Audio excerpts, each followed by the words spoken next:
लोग, और ये वो लोग हैं जिन्होंने निस्वार्थ भाव से मेरे साथ वर्ष 2014 में ये चले। इन्होंने आशीर्वाद दिया, ठीक कहा कि मेरी तब पहचान नहीं थी। आज मैं जो कुछ हूं, आज मेरी कोई आइडेंटिटी है। मेरी आइडेंटिटी बनाने में ये प्रमुख सहयोगी आज मेरे साथ 2014 के बाद हम रहे, हमारा संपर्क रहा, ये कहीं भी रहे हो। उन्होंने सामूहिक तौर पे कहा कि हमने 14 के बाद कोई पार्टी ज्वाइन नहीं की, कोई दाएं बाएं गया होगा, मगर ये साथी अपनी जगह अड़िग थे। इनकी सबसे बड़ी जो क्वालिटी है कि निस्वार्थ भाव से हमारे साथ चले। आज तक इन्होंने मेरे से ये कभी पर्सनल कोई बात नहीं कही, जब भी कही लोगों की बात कही, जब भी कोई समस्या सुनाई तो लोगों की समस्या सुनाई। मैं आज आपके माध्यम से इन सब साथियों को विश्वास दिलाना चाहता हूँ, आज इन्होंने मेरे को सपोर्ट किया है, मेरे को पुश किया है, मेरे को आगे बढ़ाने का काम किया है। मैं निश्चित तौर पे ये सुनिश्चित करूंगा इनका मान, इनका सम्मान, इनका आदर, इनका उचित स्थान जहां भी हो वो मैं देने का प्रयास करूंगा। 2, 3, 4 प्रमुख, आज हम ऐसे नहीं बैठे, हम बड़े मंथन और चिंतन करके हम बैठे हैं। ये कोई आम लोग नहीं है, अपने अपने इलाके की नुमाइंदगी करते हैं, अपने अपने इलाकों में लोगों के बीच में इनकी पैठ है, और अपने जो जहां जहां भी ये बैठे हैं उन सबको ये चीजें रिप्रेजेंट करते हैं। मैंने प्रमुख बातें कही, इन्होंने मेरे से कुछ प्रमुख समस्याएं भी कही, और ऐसा नहीं है कि मेरे को उन समस्याओं का मालूम नहीं। जैसे इन्होंने इंडस्ट्रियलाइजेशन की बात की, और जो शापरकंडी आ रही, जो शापरकंडी नहर, देखो 75 साल लगे शापरकंडी को आने के लिए, 75 साल लगे उज मल्टीपर्पज को आने के लिए। अब जिन्होंने पीछे सरकार में रहे, जो मंत्री रहे या किसी ओहदे पे रहे, उन लोगों ने काम नहीं किया। इसको हम कंडी कहते हैं। वाई कंडी? क्यों? जब ये दोनों प्रोजेक्ट अमलीजामा पहनाए जाएंगे, ये कंडी कंडी नहीं रही। और जो दाएं बाएं कुछ अलाइनमेंट की बात है, देखो हम इस प्रोसेस से 6 वर्ष से, पिछले 6 वर्ष से हम बाहर। मैंने कई बार इनको कहा है कि हमारी लिमिटेशन से रहती है, जो भी उचित होगा, इतनी सी भी पॉसिबिलिटी होगी उसको हम, सुई भर की पॉसिबिलिटी होगी उसको हम एक्सप्लॉइट करेंगे और लोगों के हित में काम करेंगे। दूसरा, जो वेजिटेशन की बात है, हम कहते हैं हम सरकार का समर्थन करते हैं, लोग भी समर्थन करते हैं, और सरकार का बहुत बड़ा विजन है कि लोगों को एम्प्लॉयमेंट दी जाए, मगर एम्प्लॉयमेंट के साथ साथ हमारे एनवायरनमेंट का भी ख्याल रखना सरकार का काम है। आज पिछले 6 वर्ष से हम इस प्रोसेस से बाहर, मगर जैसे ये लोकतंत्र में, डेमोक्रेसी में चुनाव एक माध्यम है, लोग अपना नुमाइंदा चुनते हैं। अगर लोग आशीर्वाद देते हैं, इस बार मेरा वायदा है इनसे कि जिस चीज को हम बचा सकते हैं, जिस चीज को हम सेव कर सकते हैं, जिस चीज को हम प्रोटेक्ट कर सकते हैं, कि सांप भी रह जाए और लाठी भी ना टूटे, यही कहते हैं ना, दोनों काम हो, कि ताकि लोगों में और सरकार के बीच में विश्वास भी बना रहे, लोगों की तरक्की भी हो, विकास भी हो, मगर जो हमारा वेजिटेशन का मसला है, उस वेजिटेशन को भी हम मिनिमम डिस्टर्ब करें। कहीं ना कहीं सरकार को इसके ऊपर सोचना होगा।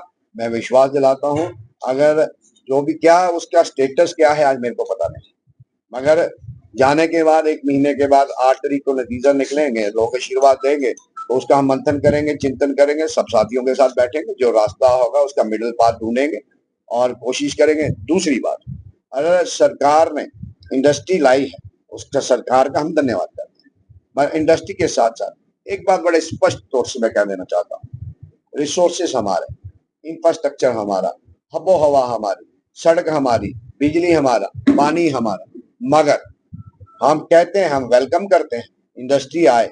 मैं जब एमएलए था, मैंने सवाल लगाया, मैंने असेंबली में इसके लिए जिद्दोजहद की कि जो आपने इंडस्ट्रियल एरिया बनाया है, राइट फ्रॉम मरोली टू घाटी तक, ये हाईली थिकली पॉपुलेटेड एरिया है, और फिर हम सरकार से बाहर निकल गए, सरकार गिर गई।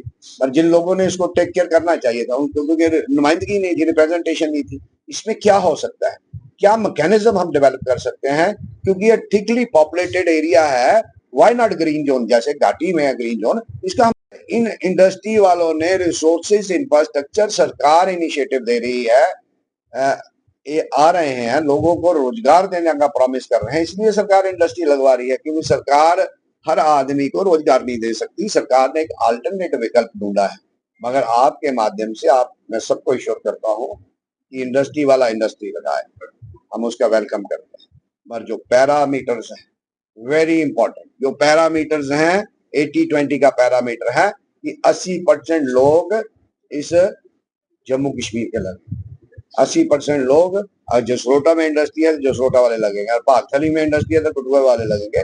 ये उनको सुनिश्चित करना होगा, और इसके लिए आज मैं आपके माध्यम से कहना चाहता हूँ कि जो भी इंडस्ट्रीज यहाँ आए अपने पैरामीटर्स, अपने नॉर्म्स का ध्यान रखे, हमारे बेरोजगारों को रोजगार दे, तो फिर उसके साथ साथ जो सरकार का पैरामीटर है उसको फॉलो करें। नहीं पैरामीटर फॉलो करेंगे तो हम पहले शख्स होंगे जो इनका विरोध करें। और सरकार ये जो थिकली पॉपुलेटेड एरिया है इसका भी हम कोई ना कोई मिडल पाथ रास्ता निकालेंगे, ताकि ये रेड जोन ना बने और लोग भी सुरक्षित रहें और लोगों को काम भी मिले। सारी बातें हम करेंगे। फिर मैं पुनः एक बार अपने साथियों का, अपने बड़ों का, सारे मेरे से बड़े हैं और इन्होंने मेरे को तब भी स्थान दिलवाया, इनकी वजह से और बाकी सारे लोगों की वजह से मेरे को पहचान मिली। मैं कठुआ के लिए अजनबी था, सब कठुआ निवासियों मेरे को समर्थन दिया, भरपूर वोट दिए, समर्थन दिया, मैं एमएलए बना। मैंने तब भी कहा था, लोगों से कहा था, आप आश्वस्त रहे, आप विश्वास रखिए कि आप समर्थन देंगे, मैं आपकी पीठ नहीं लगने दूंगा। और मैंने कार्य किया। मैंने कहा था, I assured in every meeting, you support me, I will never let you down. आपकी पीठ कहीं नहीं लगने दूंगा। आपकी लड़ाई सड़क पे लड़नी पड़े तो सड़क पे लड़ेंगे, असेंबली में लड़नी पड़े तो असेंबली में लड़ेंगे। आज फिर दोहरा रहा हूँ, जसरोटा कॉन्स्टिट्यूएंसी के लोगों की लड़ाई असेंबली में लड़नी पड़ेगी तो असेंबली में लड़ेंगे, सड़क पे लड़नी पड़ेगी तो सड़क पे लड़ेंगे। आपने मेरा कार्यकाल देखा है, आपने मेरा व्यवहार देखा है, जो मैं कमिटमेंट करता हूँ, कोशिश करता हूँ उसको पूरी करूं। बहुत सारे एरियाज में काफी सारे काम हुए हैं, डॉक्टर जितेंद्र सिंह के माध्यम से भी हुए हैं, जब हमारा टेन्योर था उसके माध्यम से भी हुए हैं। हमारी जो सेंटर की सरकार है, जम्मू कश्मीर भारतीय जनता पार्टी और विशेष तौर पे मोदी साहब के हृदय के बहुत करीब है, और मोदी साहब की हमेशा टेंशन रहती है। जम्मू कश्मीर को हम कभी लेट डाउन नहीं होने देंगे। जो जम्मू, विशेष तौर पे जो जम्मू के अवाम का जो हक बनता है, जो अधिकार बनता है, उस अधिकार को दिलाने के लिए हम हर संभव प्रयास करें। सब जसरोटा निवासियों को, अपनी कॉन्स्टिट्यूएंसी के साथियों को, मेरी मातृशक्ति, मेरे नौजवान, मेरे बुजुर्ग, सबको आपके माध्यम से मैं सूचित करता हूं कि 11 तारीख को मैं नॉमिनेशन फॉर्म भरूंगा, और उम्मीद करता हूं कि आप सब लोग आए। जो व्यवस्था हमसे बन पाएगी हम व्यवस्था करेंगे। जो हमसे प्यार करते हैं, जिन्होंने हमेशा हमें आशीर्वाद दिया है, जिन्होंने हमेशा हमारे एक कॉल पे हमेशा आशीर्वाद देने आए हैं, अपना समर्थन देने आए हैं, उन सब साथियों को मेरा निवेदन है, विनम्र निवेदन है, हाथ जोड़कर निवेदन है कि आप सब 11 तारीख 10 बजे सुबह बरवाल मोड़ में, एक बहुत बड़ा स्थान है बरवाल मोड़, ताकि जो कॉन्स्टिट्यूएंसी का सेंटर भी है, किसी को असुविधा भी नहीं होगी। नेशनल हाईवे के पास वो स्पॉट है, हम उस स्पॉट की लोकेशन सबके साथ शेयर करेंगे, स्थान सबके साथ शेयर करेंगे। मेरी विनम्र प्रार्थना है, पुनर्विनम्र प्रार्थना है कि आप सब आए, मेरा हौसला अफजाई करें, मेरे को आशीर्वाद दें, अपना प्यार दें, अपना समर्थन दें।